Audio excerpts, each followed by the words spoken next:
estamos, né, na dependência do Senhor, com temor e muito tremor diante dEle, para que nesse tempo que Ele reservou para nós possamos de fato receber toda aquela palavra que Ele tem preparado. Nós já oramos, mas eu gostaria de uma vez mais orar diante do Senhor, né, para somar, né, também nesse clamor, um pedido para que nós sejamos socorridos. Que nesse tempo que vamos estar vivenciando a partir de hoje, seja de fato um tempo que Ele mesmo tenha preparado, e assim possamos receber a palavra do alto. Nosso maravilhoso Pai, uma vez mais recorremos ao trono da Tua graça. Tu bem sabes que sem Ti nada somos, nada podemos. Nós clamamos que o Espírito Santo derrame sobre nós a unção, derrame sobre nós a luz, para que possamos ver conforme Tu vês. Desejamos que Ele tenha liberdade neste ambiente, no meio dos Teus santos, em nós, entre nós, para que este ajuntamento que inicia-se hoje, dentro dessa perspectiva, possa ser levado a bom termo até o seu dia final.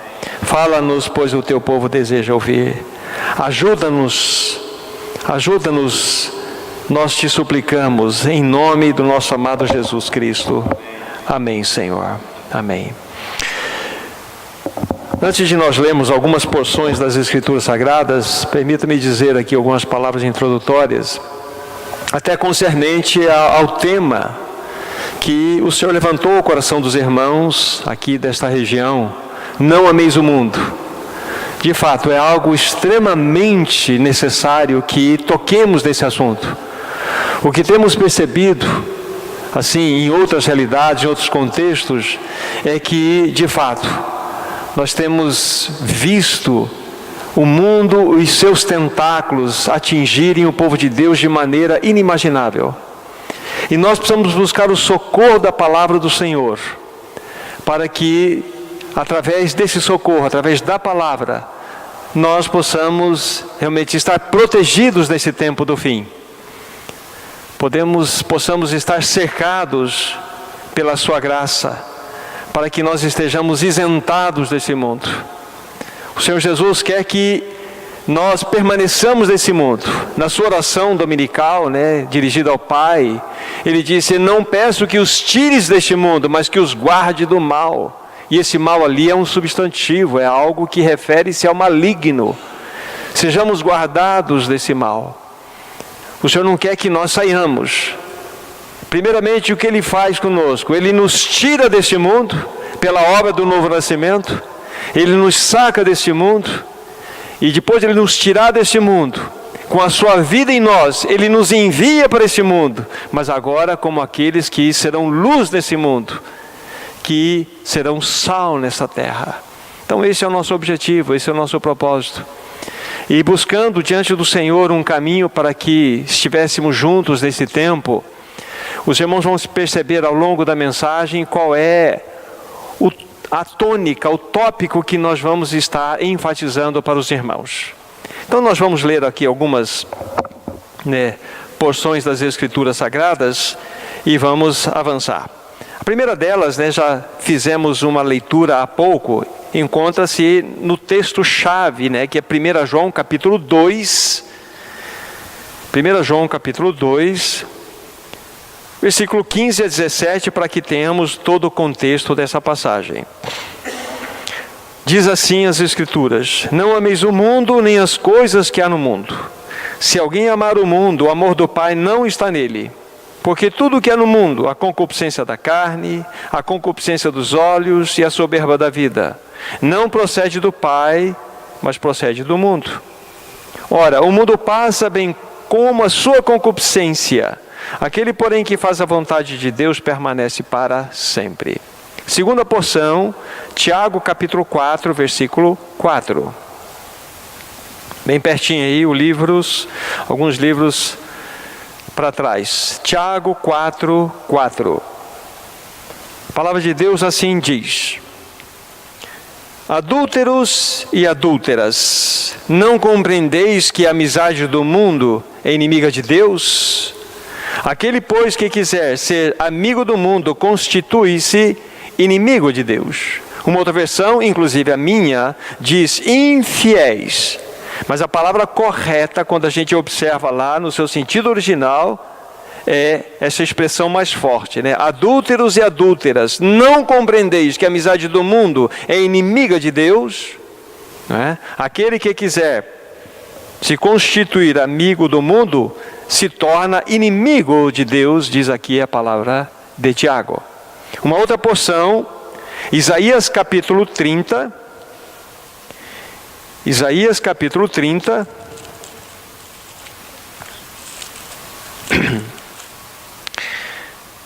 versos 1, 2 e 3.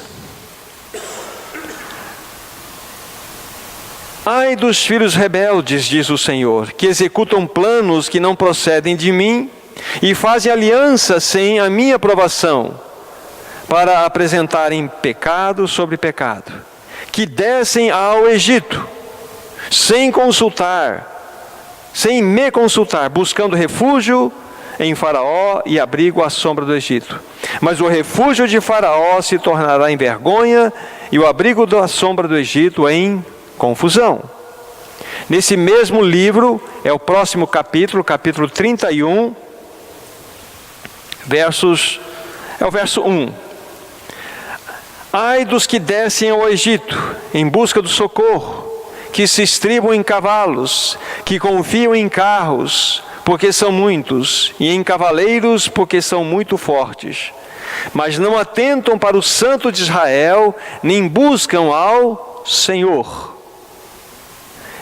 Uma outra porção, próximo livro, Jeremias, o capítulo é 2, versículos 11, 12 e 13. Repetindo, Jeremias capítulo 2, 11, 12 e 13. Houve alguma nação que trocasse os seus deuses, posto que não eram deuses? Todavia o meu povo trocou a sua glória por aquilo que é de nenhum proveito.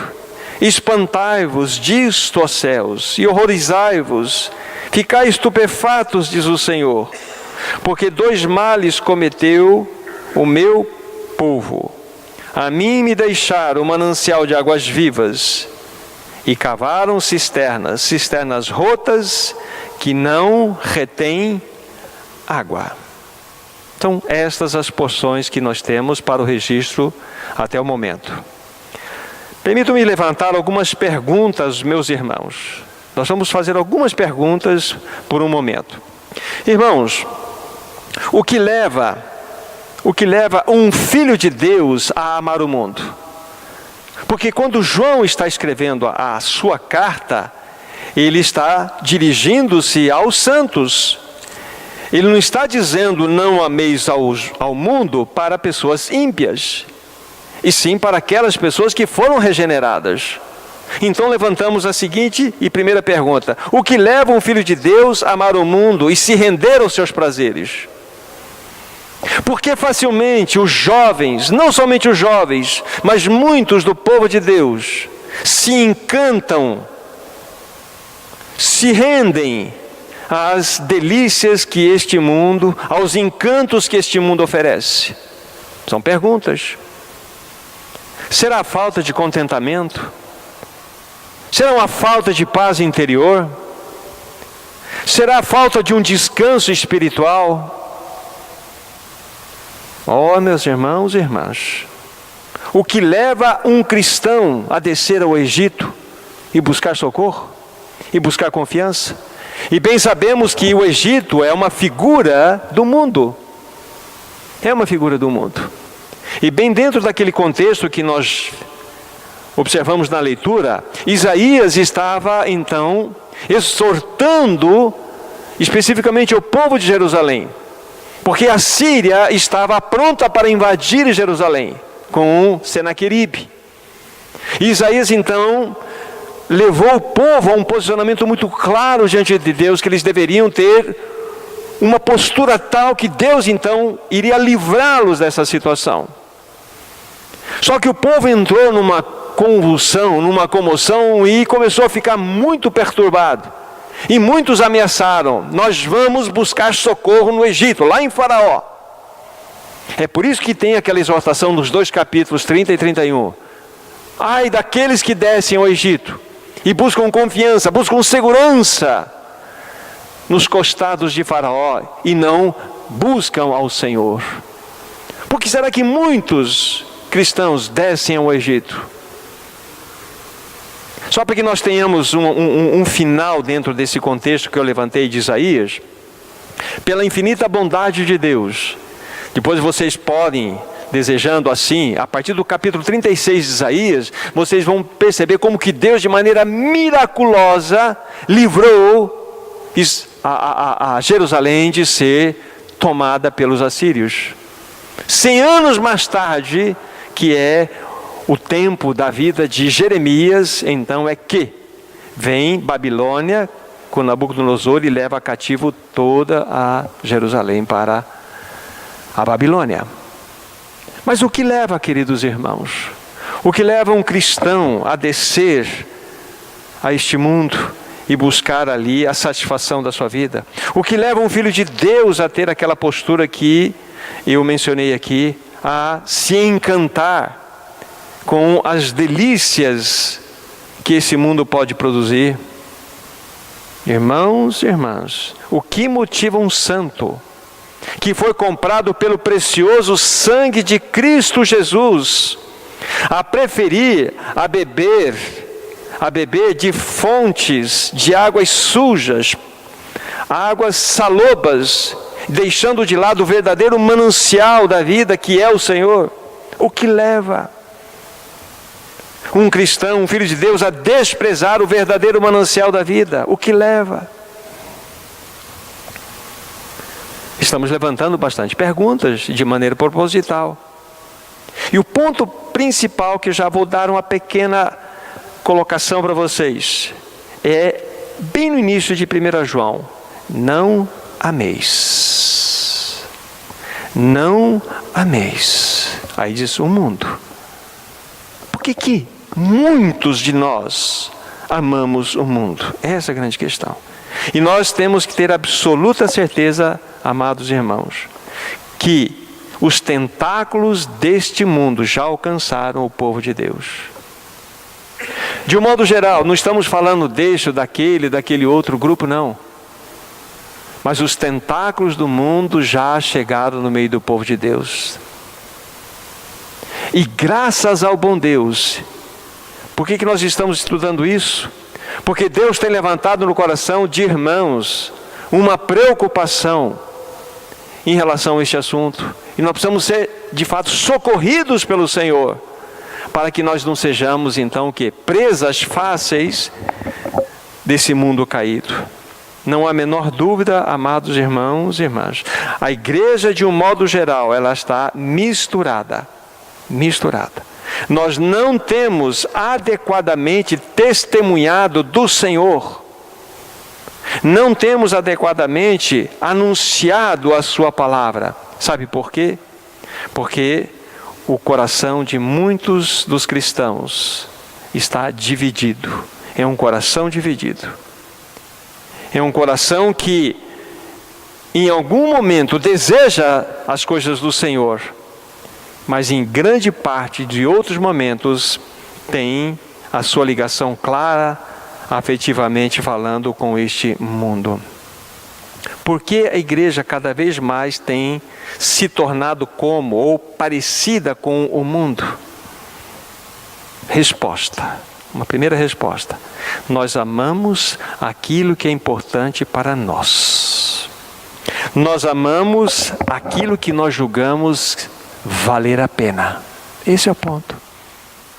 Por que nós amamos o mundo? Porque ele é importante para nós.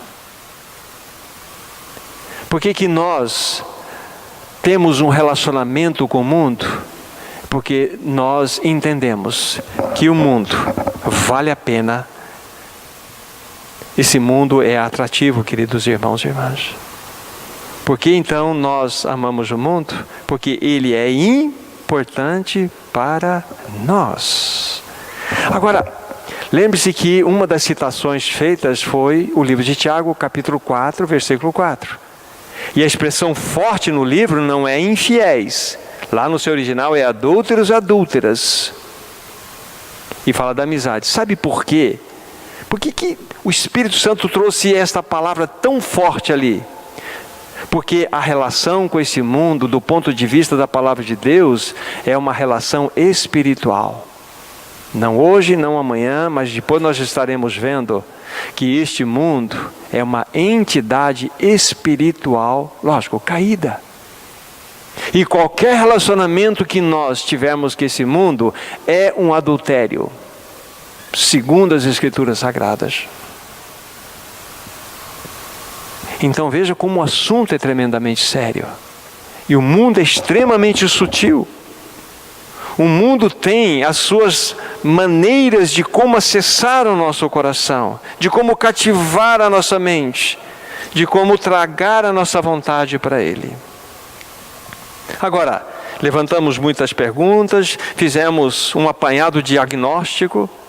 Por que um filho de Deus, então, lavado no sangue de Cristo Jesus ainda tem encantos por esse mundo? Por quê? Uma vez feito, então, esse diagnóstico, cabe a nós levantar uma outra pergunta, agora positiva, né? Qual é o caminho que devemos tomar? Qual é o antídoto que nós podemos ter, provar, para que nós sejamos, então, guardados dessa situação tão terrível? Nós devemos ter sempre em mente no coração, irmãos e irmãs, que foi exatamente esse sistema, esse mundo que tem como orientador, como, vamos dizer assim, o governador principal, Satanás, esse mundo que crucificou a Cristo. Ele é o mundo responsável pela crucificação do nosso amado Senhor Jesus Cristo. Então, qual é o caminho a tomar? Qual é o antídoto a beber? Nós precisamos, vamos lá, rogar ao Espírito Santo, e já vou dizer uma coisa que vai estar dentro de um ponto de resposta às questões levantadas. Porque amamos o mundo. Lembre-se, porque amamos o mundo? Em várias situações. Devemos rogar ao Espírito Santo. Devemos pedir a Ele, suplicar a Ele, que Ele desperte em nossos corações um amor profundo pelo amado da nossa alma. Nós precisamos rogar que o Espírito Santo desperte em nossos corações um amor profundo pelo amado Senhor Jesus Cristo. Precisamos rogar. Então já demos um passo. Porque amamos o mundo? A palavra diz assim: não ameis o mundo. E eu levantei as perguntas: por que amamos o mundo? Por que o povo de Deus ama o mundo? Por quê? Por quê? Por quê? Por quê? Então nós precisamos agora, qual é a saída então? Rogar ao Espírito Santo, que Ele desperte em nossos corações um amor profundo pelo Senhor. A atitude prática é esta. Porque quando você e eu tivermos nossos corações adequadamente ganhos pelo Espírito Santo, e Ele começar a jogar seu farol maravilhoso sobre Cristo Jesus, tenha certeza que os encantos do mundo irão desaparecer. O brilho desse mundo, como diz um cântico, vai se apagar diante desse tão glorioso Senhor Jesus Cristo. Então, por que amamos o mundo? É porque nós não amamos ao Senhor. E não tenha dificuldade de dizer isto, porque esta é a nossa realidade. Podemos ter uma consideração por Ele, mas um amor, conforme vamos ao desenrolar do nosso pensamento pela manhã, hoje, É um amor que envolve intimidade. Vocês se lembram, queridos irmãos, já podem abrir Apocalipse capítulo 2, por favor? Qual foi a queixa do Senhor com aqueles irmãos da igreja em Éfeso? João escreveu 7 cartas, às igrejas da Ásia. E na segunda carta que João escreveu, que é a carta aos irmãos em Éfeso, o Senhor mostrou que havia uma queixa. Capítulo 2, deixa eu chegar aqui, versículos 4 e 5. Diz assim: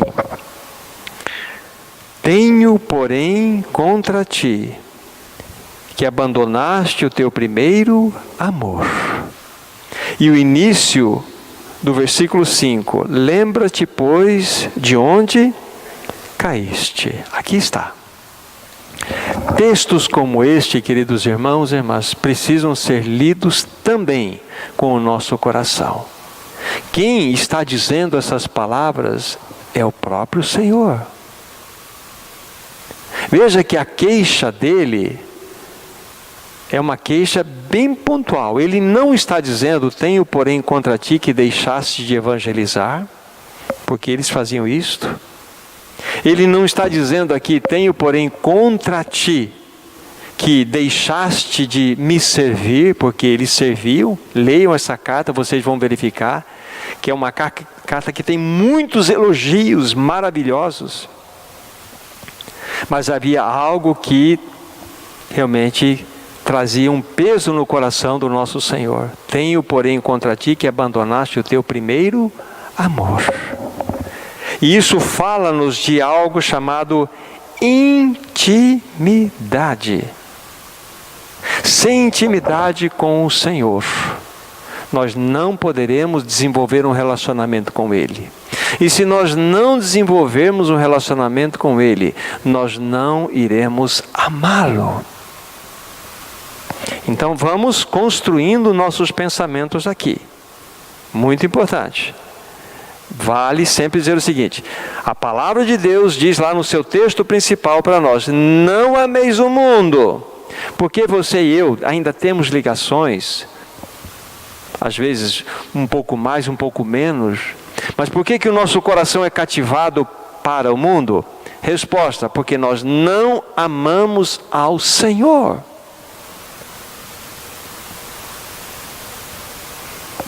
Aí nós vimos o quê? A queixa do próprio Senhor, feita a uma igreja que era modelo na Ásia. Uma igreja que você vai perceber aqui, é uma igreja que funcionava. Uma igreja que não tem nenhuma outra repreensão no que ela fazia, na sua postura de conduta, mas no que, de fato, envolvia o seu relacionamento de intimidade com o Senhor. Estava em falta. Então nós podemos funcionar muito bem em muitas áreas que são legítimas, lícitas, porém podemos estar pecando naquilo que é essencial. Não ameis o mundo. Por quê? Porque a palavra está mostrando que é possível que nós assim façamos. Tá? E diante dessa situação, chegamos num outro ponto importante, dentro da resposta. Dentro da resposta. Para que nós possamos amar o Senhor acima de todas as coisas, algo precisa acontecer em nós. Porque nós não respondemos toda a questão levantada. Permitam-me ser bastante didático aqui, não quero ser professoral, mas quero ser didático. Nós amamos o mundo, porque o Senhor não desperta interesse para nós. É como se disséssemos, Ele não é tão importante para nós. Estamos vendo agora um outro passo, para que nós possamos amá-lo. Então o ponto é, amar Jesus. Então, Thomas, você está dizendo que nós precisamos amar a Jesus. Sim. Agora, algo precisa acontecer. E o Espírito Santo também precisa nos socorrer neste assunto. Aí, o terceiro ponto e o mais importante de todos eles, que é a base. Nós precisamos ver o quanto Ele nos amou. Esse é o ponto que nós vamos nos deter.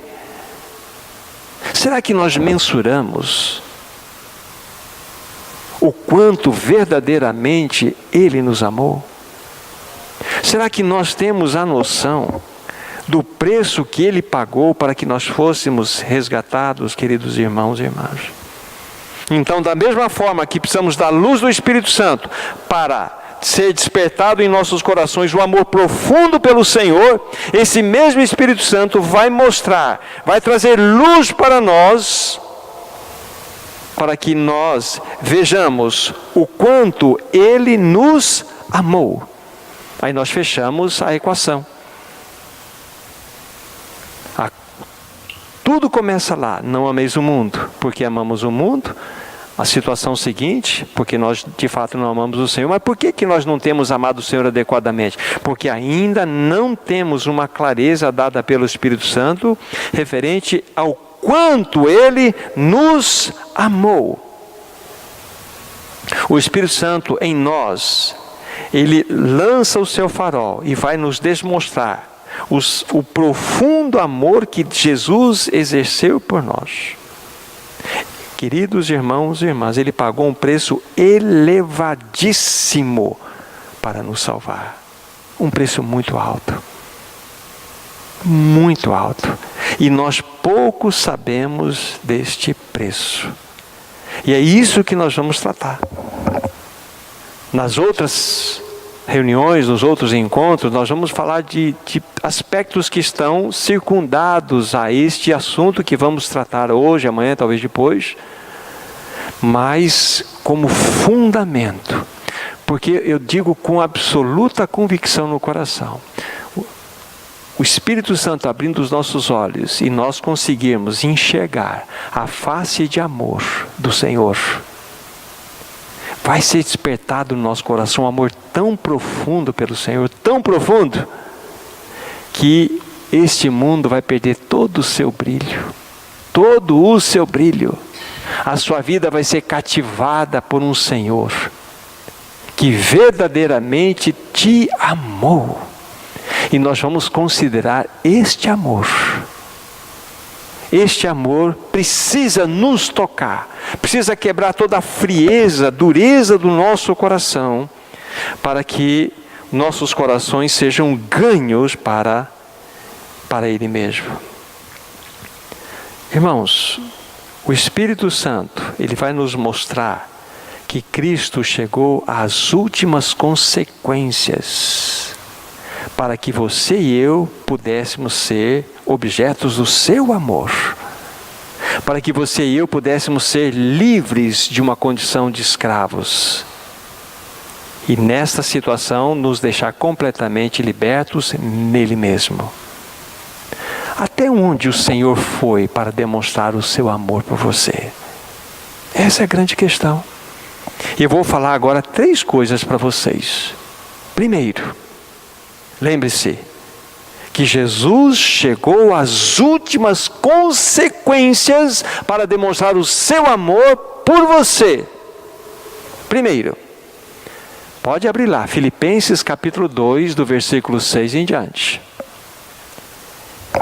Esta foi a primeira atitude prática do nosso amado Senhor Jesus Cristo, para que Ele demonstrasse o seu profundo amor por nós. Filipenses 2, 6 em diante. Olha que texto precioso. Pois Ele, o Senhor Jesus, subsistindo em forma de Deus, não julgou como usurpação ser igual a Deus. Antes, a si mesmo se esvaziou, assumindo a forma de servo, tornando-se em semelhança de homens, e reconhecido em figura humana, a si mesmo se humilhou, tornando-se obediente até a morte e morte de cruz. Pelo que também Deus o exaltou sobremaneira, e lhe deu o nome que está acima de todo nome, para que ao nome de Jesus se dobre todo o joelho, nos céus, na terra e debaixo da terra. E toda língua confesse que Jesus Cristo é Senhor, para a glória de Deus Pai. Primeira observação feita: o que ele fez? Ele chegou às últimas consequências. Lembre-se, por favor. Ele deixou o seu trono de glória, por amor a você, por amor a mim. Ele deixou seus palácios de marfim. Ele deixou toda a glória que ele recebia constantemente de todos os anjos, serafins, querubins existentes.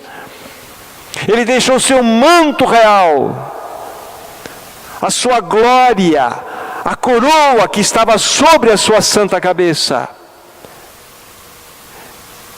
Ele abriu mão de tudo isto. Ele subsistia em forma de Deus. Ele era Deus. E veio assumiu a condição de um servo, tornando-se, como nós temos lá, semelhante aos homens, e reconhecido em figura humana, tornando-se obediente até a morte. Ele se esvaziou de si. Então, qual que é a primeira observação que eu faço para meus irmãos? Por amor a você, por amor a mim, ele deixou o seu trono de glória. O Filho eterno de Deus deixou o seu trono de glória. Quando Jesus nasceu, ele não se tornou uma pessoa ali quando ele saiu do ventre de Maria. Jesus é a única pessoa que quando nasceu já existia, pois ele é o Filho eterno de Deus. O que ele ganhou quando ele nasceu da Virgem Maria foi uma natureza humana. Ele já era o Filho eterno de Deus, com uma natureza santa perfeita. E quando ele então, esvaziando-se dessa glória maravilhosa, nunca da sua divindade, mas da sua glória, ele nasceu do ventre de Maria. E ali ele não se tornou uma pessoa. Ele já era uma pessoa, mas ele adquiriu uma nova natureza, uma natureza humana. Então Jesus Cristo é o Filho eterno de Deus, uma pessoa com duas naturezas. Ele fez isso porque ele amou você. Somente Deus poderia nos salvar da condição nossa de pecadores. Mas somente um homem teria que pagar o preço. Mas o homem, se fosse pagar o preço, seria condenado. Então, Deus vem e assume a natureza humana e vai para uma cruz e paga o preço por causa dos nossos pecados. Então, essa é a primeira situação. Isso é fruto do seu amor. Mais do que isto, vamos considerar a segunda expressão de consequências últimas que Jesus chegou para demonstrar o seu amor por cada um de nós. E isso aconteceu quando ele estava lá no jardim de Getsêmani, a primeira fase desse processo. Vocês se lembram quando Jesus entrou no jardim e começou a orar? Pai, se possível, passe de mim este cálice, por 3 vezes. Por 3 vezes. E há o evangelista Lucas que relata que a dor, o sofrimento dele era tamanho que ele começou a transpirar gotas de sangue. Tamanha a aflição. Mas por que será? Ele estava com medo de ir para a cruz? Será este o problema de Jesus? Não. Nós sabemos, eu vou até citar um aqui, logo mais. A igreja teve muitos mártires que quando marchavam para serem mortos ou serem lançados para comer, serem comidos por leões, para serem queimados em estacas, para serem decapitados, eles iam cantando. Então Jesus estava com a aflição da morte. Aí entra o segundo ponto das últimas consequências que Jesus chegou para que você e eu pudéssemos desfrutar do seu amor. Ele sabia que quando ele estivesse pendurado lá no madeiro, ele iria clamar: Deus meu, por que me desamparaste?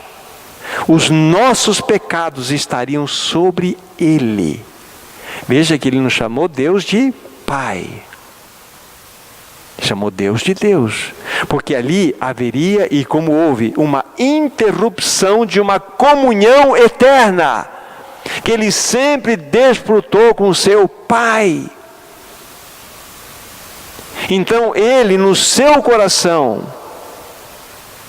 não se importou com ele mesmo, se importou com você e comigo, a ponto, as consequências tais dele falar assim: Pai, eu abro mão da comunhão contigo, para que eu derrame o meu amor para eles. Não ameis o mundo. Estamos entendendo? E por que nós amamos o mundo? Porque nós não o amamos adequadamente. E por que nós não o amamos adequadamente? Porque nós pouco conhecemos do grande, excelso, maravilhoso amor que ele demonstrou por nós na cruz. Já vimos mesmo antes até da cruz, ele deixou o seu trono de glória, sabia, como diz um cântico, o seu destino aqui, por amor a você, por amor a mim. Que amor é este, irmãos e irmãs? Que amor poderoso é este? Então, quando o Espírito Santo começa a nos mostrar essas realidades do amor, nossos corações começam a ser quebrantados, amolecidos, e vamos perceber o quanto somos amados. Somos objetos, frutos do amor desse Deus maravilhoso, desse Senhor maravilhoso. Então, o segundo ato consequencial da expressão de amor de Jesus foi que ele decidiu abrir mão de uma comunhão eterna por você e por mim. Não é amor? É amor, queridos irmãos e irmãs, é amor. Mais do que isso, o terceiro ato de consequência majestosa da demonstração deste amor, ele desceu ao inferno, ele desceu ao Hades. Vamos pegar Atos dos Apóstolos, capítulo 2. Depois, com relação à marca, eu não citei um texto anteriormente no segundo aspecto. Anotem Mateus capítulo 26, que fala-nos ali a respeito de Jesus no jardim de Getsêmani. Aconteceu todo aquele cenário quando Jesus pede ao seu pai que, se possível fora, passasse dele o cálice. Só para vocês anotarem no segundo aspecto de consequência que eu abordei há pouco. Mas esse terceiro aspecto, no capítulo 2 de Atos dos Apóstolos, capítulo 2, veja o versículo 27. Esse é um texto que refere-se a Jesus também, é o 27 e o 31. Porque não deixarás a minha alma na morte, nem permitirás que o teu santo veja a corrupção. Verso 31. Prevendo isto, referiu-se à ressurreição de Cristo, que nem foi deixado na morte, nem o seu corpo experimentou corrupção. Quando nós lemos esse texto, nessa versão inclusive que eu li, que é minha, a palavra morte aqui, ela não está bem traduzida. No original é Hades, inferno. Essa é a palavra lá no original. Olha só, verso 31 novamente. Referiu-se à ressurreição de Cristo, que nem foi deixado no Hades, e nem seu corpo experimentou corrupção. Por amor, Jesus desceu ao Hades, ao inferno. Jesus foi para o inferno? Foi. Olha só. Agora, vejam só a sabedoria, como que Deus é maravilhoso. Porque ninguém poderia tirar a vida de Jesus. Ele diz em João capítulo 10, versos 17 e 18, ninguém tira a minha vida, ninguém. Eu, pelo contrário, espontaneamente a dou, este mandato recebi do meu Pai. Então ninguém poderia tocar em Jesus. Ninguém. Então como ele morreu? Não, ele entrou na morte. Então olha só como Deus é maravilhoso para tratar do assunto morte, para tratar do assunto de libertação, tratar do assunto de Satanás. Ele,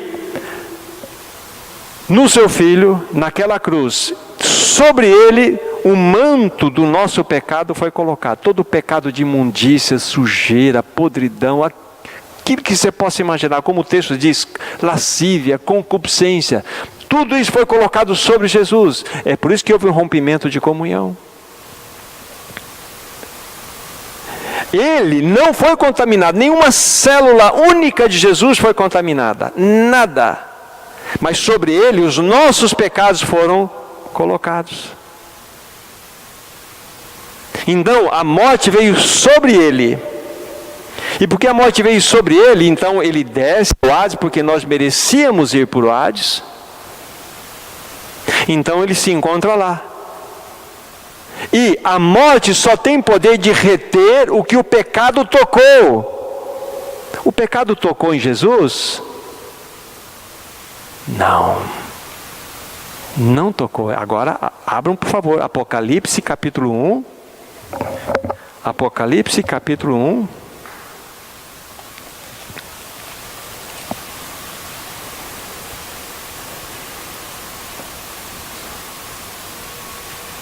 Versículos 17 e 18. Olha que precioso texto. Quando o vi, caí aos seus pés como morto. João está falando. Porém ele, o Senhor, pôs sobre mim a mão direita e disse: não temas, eu sou o primeiro e o último, aquele que vive. Estive morto, mas eis que estou vivo pelos séculos dos séculos e tenho as chaves da morte e do inferno. A morte não poderia reter Jesus, porque o pecado não tocou Jesus, mas sobre ele os nossos pecados foram colocados. Então ele desce ao Hades. Olha só a genialidade dele. E lá ele tratou de uma maneira perfeita e eterna. Ou seja, ele tem as chaves da morte e do inferno. Ele destruiu a morte. Ele entrou no seio da morte. Porque a única forma de destruir a morte seria entrar no seio dela. E ele vai, ele não pecou não com seus pecados, mas com os nossos pecados. E o que acontece? Ele vai, só que ele está santo, absolutamente santo. Ele sai de lá com as chaves da morte e do inferno. Que Jesus maravilhoso nós temos. Que Jesus maravilhoso, poderoso. Poderoso. Isso ele fez por amor a você, por amor a mim. Então nós começamos a compreender um pouco quando a palavra diz: não ameis o mundo. Por que há este amor, essa paixão por esse mundo, essa atração? É porque nós não amamos a Jesus. E por que nós não amamos Jesus? Porque pouco sabemos o quanto Ele nos amou, até onde Ele foi, a que consequências Ele se envolveu para que nós pudéssemos ser objetos do seu amor. Essa é a linha de pensamento que eu estou trazendo para vocês. Então, qual é a nossa maior necessidade? Que o Espírito Santo mostre para nós que nós fomos amados. Nós somos objetos do amor de Jesus, queridos irmãos e irmãs. Objetos. Ele é tão maravilhoso, é algo inimaginável para nós. Vocês se lembram que depois da ressurreição de Cristo, de Jesus, Ele vai aparecer para os seus discípulos. Ele aparece num ambiente onde houve lá uma manifestação de incredulidade. Tomé falou assim: não acredito, só se eu colocar a mão lá no buraco da ferida. Jesus falou assim: coloca aqui. Isso significa algo muito importante, que nós temos no trono deste universo, hoje, reinando de modo soberano, um Deus ferido. Ferido de amor por você e por mim. Até onde ele chegou, até que consequências ele se envolveu para demonstrar este amor. Haverá um tempo na história dessa humanidade, onde tudo estará consumado. Você e eu, nós que pela graça nascemos de novo, ganharemos um corpo glorificado. A Bíblia fala igual ao de Cristo, excetuando uma coisa: o dele pela eternidade terá as marcas da cruz. E essas marcas estarão lá como testemunhas claras de um amor perfeito que ele demonstrou por você e por mim no tempo e no espaço. Que amor é este, irmãos e irmãs? Que amor é este? Que amor é este? Que amor é este? Eu estava falando que ia fazer a citação de um irmão para vocês, de um mártir. Esse irmão, ele viveu no segundo século, ano 155, um irmão chamado Policarpo. E Policarpo, ele foi bispo da igreja de Esmirna, essa a qual essas cartas são dirigidas aqui.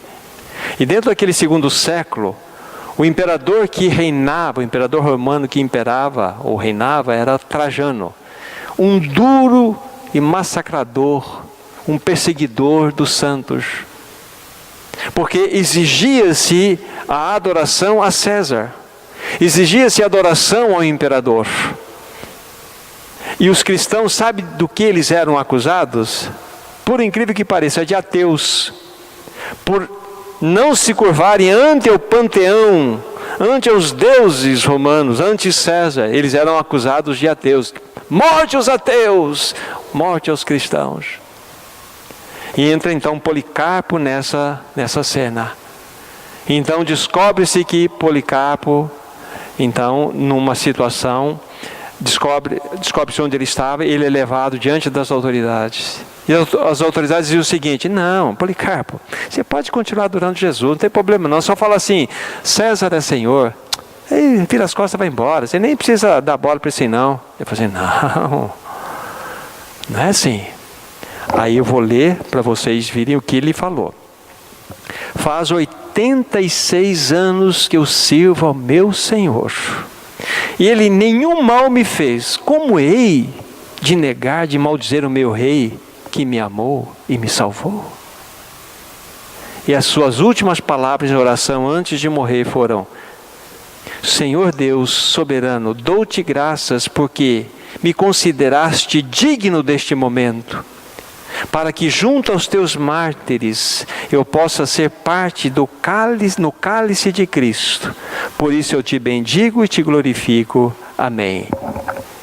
E então ele morreu queimado pelas chamas.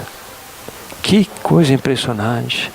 Um homem que absolutamente conhecia o amor de Deus revelado em Cristo Jesus. Um homem que verdadeiramente amava Jesus e com absoluta certeza não se rendeu a este mundo cruel. Ele não amava o mundo, porque ele não pertencia mais a este mundo. Em outras reuniões vamos verificar os textos que falam-nos dessa libertação clara desta realidade de mundo caído. Então estamos montando dentro do nosso coração, em especial, também na mente, que faz parte, esta realidade. O texto principal diz: não ameis o mundo. Por que nós amamos o mundo, queridos irmãos e irmãs? Porque nós não temos adequadamente amado o Senhor Jesus.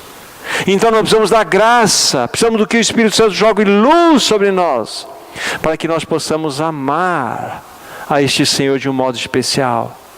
Mas aí acrescentei algo a mais nesse assunto, que o mesmo Espírito Santo nos mostre o quanto Ele, o Senhor, nos amou.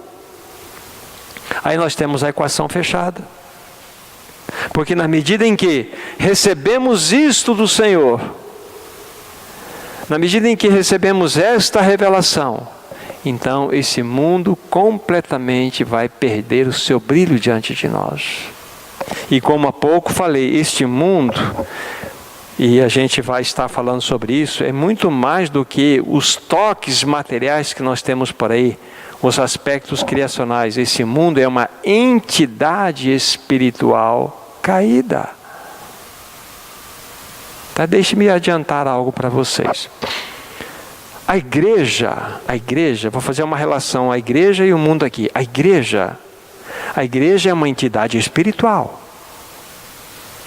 A palavra igreja significa os que foram chamados para fora. Fora do quê? Deste mundo. Nos tornamos uma realidade espiritual. A igreja não é um prédio, não é um edifício que tem uma cruz em cima. Isso não é igreja, isso é local. A igreja é uma realidade espiritual, é composta de todos os que foram nascidos de novo. Então nós que nascemos de novo fazemos parte do corpo de Cristo. E o corpo tem muitos membros, tem mãos, tem pés, tem braços, tem orelha. Cristo hoje se movimenta pela sua igreja. Como, por exemplo, Cristo, ele vai abençoar uma pessoa que não conhece o Evangelho, se você não se levantar e andar até aquela pessoa e anunciar o Evangelho. Ou seja, Cristo, ele se movimenta por você. Cristo se movimenta pelos seus lábios, quando você fala a palavra. Cristo se movimenta com as suas mãos, quando você abraça alguém e dispensa o amor dele. Cristo age pelo seu corpo. Ou seja, ele conta com o seu corpo para atingir o seu alvo. Da mesma forma, o mundo, que é uma entidade espiritual, tem também um cabeça, Satanás. E de que maneira Satanás se movimenta para atingir o seu alvo? Pelo seu corpo. Qual é o corpo de Satanás? O mundo. O mundo nesse sistema caído. Esta é a lógica. Então todo o avanço das trevas vem por este corpo espiritual chamado mundo. Depois, quando estivermos falando a respeito do que significa isso, significa aquilo, ficará mais claro. Nós estamos somando já anteriormente algumas coisas para vocês. Mas o ponto importante, nós devemos saber que o nosso Senhor Jesus Cristo, quando nós consideramos o terceiro aspecto consequencial da demonstração do seu amor, ele foi ao Hades, por mim e por você. Ele saiu de lá vitoriosamente, com grande valentia. Ele destruiu, a Bíblia fala, pela sua morte, aquele que tinha o poder da morte, a saber, o diabo. Hebreus fala sobre isto. Então nós temos um Senhor que com grande valentia, ele alcançou vitória. E ele está assentado no mais alto e elevado trono desse universo, governando. E tudo isso ele fez por amor. Mas guarde lá, há um Deus ferido sentado no trono desse universo. Ferido de amor por você e por mim. Está ficando claro para nós? Irmãos, por que nós amamos o mundo? Porque não amamos o Senhor. Por que nós não amamos o Senhor? Porque nós não sabemos o quanto Ele nos amou. Então, qual que é a tecla que nós devemos bater? Senhor, pelo Teu Espírito Santo, mostra-me o quão fui amado. O quão fui amado. Então, nós vamos considerar o nosso Senhor Jesus Cristo pendurado no madeiro, com a sua face de amor. E ali nós precisamos então ser impactados por tamanho gesto de amor demonstrado por nós naquela cruz. Peguem Hebreus capítulo 3, versículo 1, por favor. Hebreus 3, capítulo 3, versículo 1.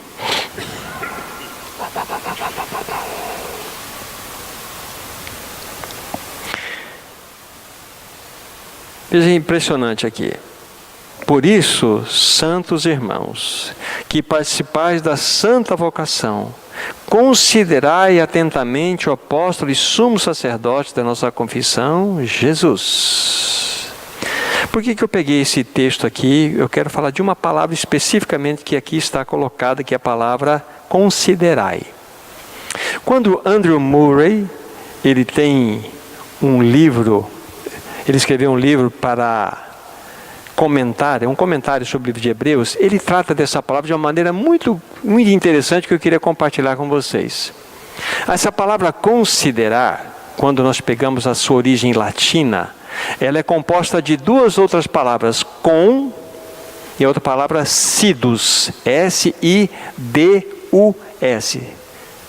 Sidus. E essa palavra sidus significa constelação. Constelação. E esta palavra, considerar, era muito usada pelos astrônomos. O que um astrônomo faz? Ele pega lá uma luneta, pega lá um equipamento e fica contemplando as estrelas, buscando respostas. Buscando respostas da sua análise, da sua pesquisa, enfim, ele busca a resposta. E Andrew Murray faz uma aplicação aqui, que nós precisamos, como estes astrônomos, considerar o apóstolo e sumo sacerdote da nossa confissão, Jesus. E na medida em que nós vamos considerando, nós vamos obtendo respostas para os nossos corações. Mais do que isso, nossos corações começam a ser despertados para amá-lo. Para sermos ganhos por esse amor maravilhoso. Então, esta é a palavra. Considerai. Considerai, e é mais do que considerar, é atentamente. Em outras passagens, nós temos no livro de Hebreus, ele vai aplicar essa palavra. Em especial, ele faz esse comentário que eu apliquei para vocês aqui, nesse verso aqui. Nós devemos considerar, ter uma postura de um astrônomo.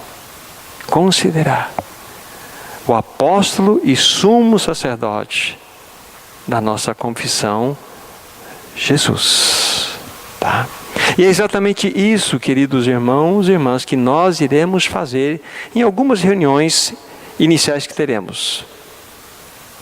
Talvez 2 ou 3, para então depois darmos um outro passo. Mas o que eu gostaria de deixar bem firmado, como base, como fundamento, é a necessidade de conhecermos o amor dele por nós. E não há como nós conhecermos este amor se nós não contemplarmos a sua face quando ele estava pendurado no madeiro. E se nós não formos tocados por este amor, vai demonstrar o quão rígidos, o quão endurecidos, o quão frios nós somos diante de tão grande amor. Nós precisamos olhar então, irmãos e irmãs, para o nosso amado Senhor crucificado naquela cruz. E ali nós vamos tocar o seu profundo amor.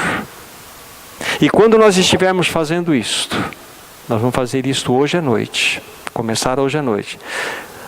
O que nós vamos fazer? Nós vamos precisar tirar, como essa expressão já foi dita outras vezes, nós vamos tirar as sandálias dos pés dos nossos corações. Porque o território que nós vamos entrar é território santo. É um território maravilhoso. Eu fico me perguntando, por que Deus permitiu que aquele cenário da cruz fosse todo ele exposto daquela forma? Jesus, ele foi crucificado nu.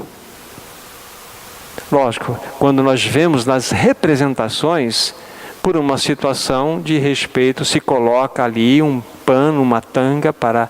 Mas ele foi humilhado até o fim, por amor a você, por amor a mim. E eu fico pensando, meu Deus e Pai, por que o Senhor permitiu que teu filho fosse exposto dessa forma? Ele foi exposto de todas as maneiras. E nós vamos ver ao longo das considerações que tudo isso era necessário. E tudo isso faz parte de toda uma realidade de o quanto Ele nos amou. O quanto verdadeiramente Ele demonstrou o seu amor por nós naquela cruz. O que nós iremos fazer então depois? Nós vamos considerar dois aspectos. Primeiramente, o primeiro aspecto vamos considerar os 7 brados que Ele deu na cruz. Jesus ficou pendurado no madeiro por 6 horas. Às 9 da manhã, no nosso horário, Ele foi crucificado e foi render o Espírito às 3 horas da tarde. E ali, nesse período, Ele bradou por 7 vezes. E nós vamos analisar cada um desses brados, para nós tocarmos o seu profundo amor dirigido a cada um de nós. Esse é o primeiro aspecto. E depois, num outro momento, nós vamos considerar os 6 milagres decorrentes da cruz. Nós vamos ficar impressionados. Os 6 milagres decorrentes da cruz. Em todo aquele momento ali, nós vamos conseguir ver, com a ajuda do Espírito, esses 6 milagres. E na soma dessas duas realidades, nós vamos então receber no coração exatamente o derramar do Espírito. Em outras palavras, vejam só o quanto vocês foram amados. Vejam só o quão Ele amou vocês. Isso é maravilhoso, queridos irmãos e irmãs. Isso é maravilhoso. Deixe-me dizer algumas palavras ainda para considerações finais. Para ficar gravado é muito importante, porque a gente possa avançar. João diz àqueles irmãos: não ameis o mundo, nem as coisas que há no mundo. Quem ama o mundo, o amor do Pai não está nele. Porque tudo que há no mundo, a concupiscência da carne, a concupiscência dos olhos, a soberba da vida, não é assim que está lá? Isso não procede de Deus, mas procede do mundo. Mas cuidado, o mundo vai passar, mas aquele que está no Senhor vai permanecer, vai estar habitando nele para sempre. Esse é o ponto. Não ameis o mundo. Essa é uma palavra para o meu coração, uma palavra para o seu coração. Agora, Espírito Santo, venha despertar no nosso coração um profundo amor pelo Senhor Jesus. Mas Espírito Santo, vem nos mostrar o quão fomos amados por esse maravilhoso Jesus Cristo. É isso que Ele vai fazer conosco a partir de hoje à noite. Vamos orar. Nosso maravilhoso Senhor, nós te damos muitas graças, porque a Tua palavra é completa, a Tua palavra é plena, e nós queremos verdadeiramente ser impactados pelo Espírito Santo. Nós queremos, de fato, ser tocados de tal forma que vamos conhecer o quão fomos amados. O quão fomos amados por esse Senhor tão glorioso. Desta forma, temos a certeza, amado e doce Senhor, que o Espírito Santo também irá colocar no nosso coração um amor profundo por aquele que deu a sua vida por nós, o nosso querido Jesus. E assim, consequentemente, sabemos, Senhor, que esse mundo perdido, essa entidade caída, não representará mais nada para nós. Nós só seremos aqueles que vivem nesse mundo para ser sal nessa terra e luz em toda essa realidade caída. Então ajuda-nos, querido Pai, pelo Teu poder, pela Tua santa palavra. É o que te pedimos, no nome do Teu precioso e bendito Filho, Jesus. Amém. Amém, meu irmão.